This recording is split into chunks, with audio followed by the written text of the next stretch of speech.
Hello and good morning, everybody. Hi, this is Ray Padgett. Hey, how are you doing today, dude?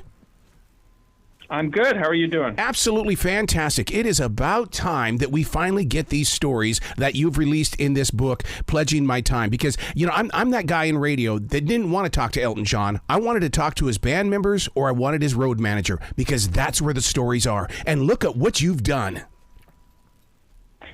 Yeah, a man after my own heart. That's exactly right. These are the people who are really going to tell you what life working with Bob Dylan is like. And the fact that you go in deep and you get to talk with someone like a Jeff Bridges and that you tell a story here or share a story, I didn't know that they worked together at all. Yeah, they worked together on a critically panned movie called Masked and Anonymous about 20 years ago. And the funny story he told me is that one day he's in his trailer. Jeff Bridges, that is in his trailer, and there's a knock on the door. He opens the door, and there's Bob Dylan standing there holding an acoustic guitar, and Bob says, "You want to jam?" And so they just sit in Jeff's trailer playing music together. You know, we all have this vision of who we think Bob Dylan is. It's through the magazines, it's through all these documentaries that we see on Netflix and Hulu. But when you get as close as you do to hear the stories, how did it change you? Yeah, I mean, I'm someone who's read every Dylan book. I thought I knew a lot about him, but just hearing it directly from the people who in some cases have stood next to him on stage for years, it opens up really a different side of him as both a boss, but also as sort of a musical collaborator and what it's like to, you know, every single day just be playing these songs with this guy who's always changing, never wants to play things the same way twice. Yeah, well, how about the biggest change of them all when he went electric? I mean, it's like the critics were bashing him like you wouldn't believe, and it's like, but that band still had to play with him. That's right. I mean, I talked to some of the people who were there, including one person who was in the band at Newport, the first going electric gig, and he talked about, you know, the chaos backstage and what it was like on stage when the audience, half of them are cheering and half of them are booing and occasionally throwing things. Can you imagine being in that moment of making that decision? Because I mean, I'm sure it didn't just happen overnight. It was something that the entire band was contemplating, but then it actually happens. It didn't quite happen overnight, but it was closer than you might think. I mean, this guy I interviewed showed up to Newport Folk Festival intending to play with a different band, and then like literally the day before Dylan went electric, so to say, he was asking musicians, "Hey, do you want to play with me? Do you want to play with me?" So it wasn't quite in the moment, but he like made the decision, you know, basically the day before he did it. I'm sure you recorded the interviews that you have of the people that you put in or that you're featuring inside this book. I mean, will you do something with them in the way of creating some sort of documentary or even a podcast to where we can hear the passion in their voices? Yeah, there is something I've sort of done already with clips. I've collected some sort of montages on YouTube. Nice. You can find where it'll be like 5 people talking about the first time I met Bob Dylan, or 5 other people talking about, you know, a time Dylan called out a song on stage we had never rehearsed. And I do think there's something you get uniquely just from hearing them tell the stories. What is it like for you as a creative person in the way that when you've got something as valuable as this book as well as that sound, once you set it free, it belongs to us now. Is that okay with your heart? Oh, that's the best part. I mean, it's funny because like when I started doing these, I was sort of thought, this seems pretty niche. I mean, most of these names are not Jeff Bridges. Most of them are people who are not very famous. Mm-hmm. But seeing how well it's been received and how many sort of Dylan nerds there are like me out there that just can't get enough of these stories has been gratifying.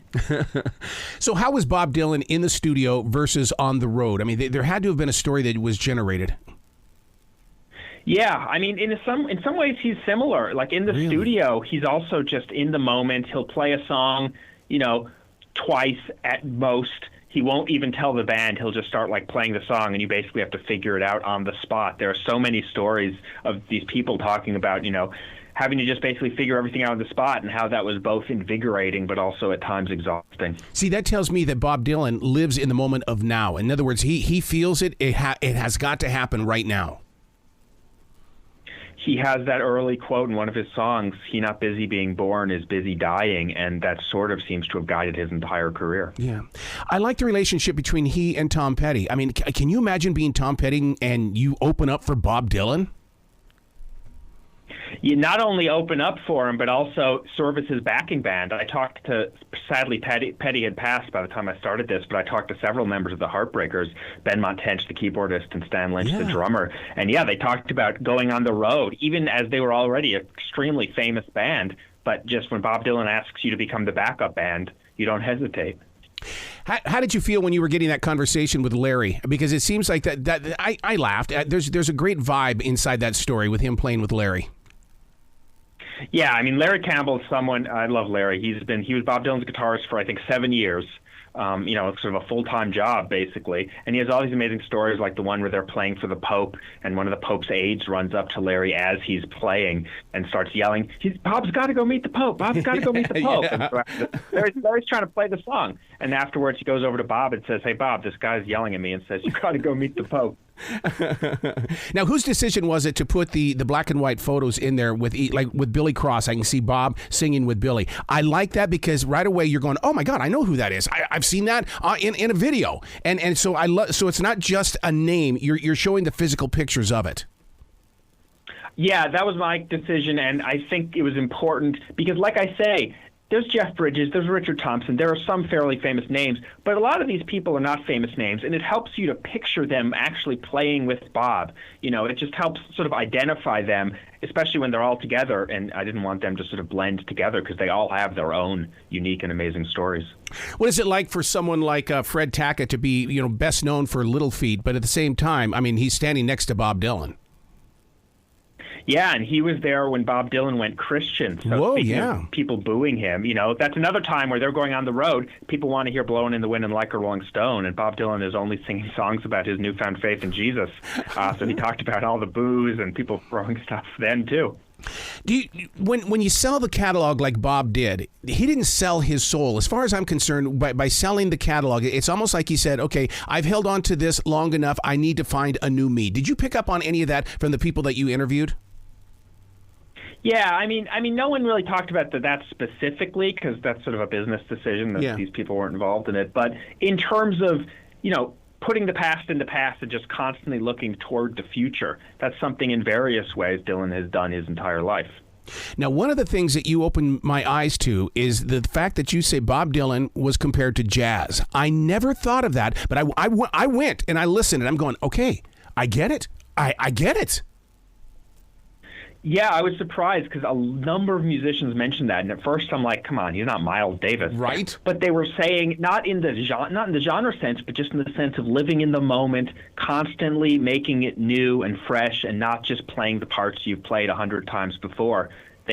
Jazz kept coming up, and I found that a fascinating through line through a lot of these. Were you shocked when Bob Dylan appeared at Farm Aid in 1985? I mean, I understand he came up during the protest days and folk rock and things, but the thing is, it was such a unique change in the Bob Dylan that we saw in those black and white movies. Yeah, I mean, because Farm Aid, that was the very first time he played with Tom Petty and the Heartbreakers, and he's wearing like a sleeveless leather vest and then a big earring. It's very, very different than the protest singer, that's for sure. What did you learn? Because I mean, I know that you've been a student of Bob Dylan for years, and you've written a lot of things and read a lot of things, but you're still a student, though.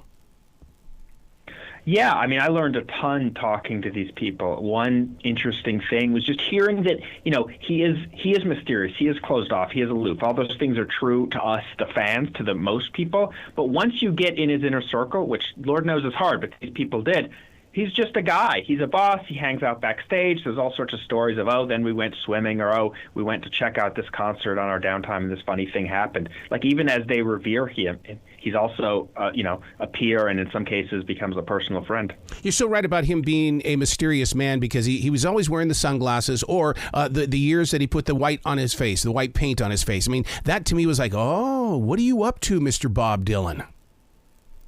Yeah, there was a funny story that one of those musicians in the Rolling Thunder tour when the face paint on Scarlett Rivera had, where she's walking down, she's an unknown violin player, walking down the street in New York carrying her violin, looking for a job, basically, and a car pulls up, window rolls down, Bob Dylan pokes his head out, looks at her and says, "Hey, can you play that thing?" And before you know it, she's in his band. And that's not that atypical in terms of how people end up playing with Bob Dylan. It's very happenstance.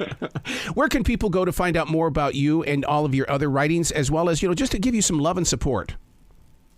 I run this Substack email newsletter called Flagging Down the Double E's. You can find it at flaggingdown.com. It's all about Bob Dylan in concert, and I'm going to continue trying to interview more people for that, and maybe there'll be a second book one day. Well, then that means you got to come back to this show when you're ready. I'd love to. All right, man. Will you be brilliant today, okay? All right, you too. Thank you.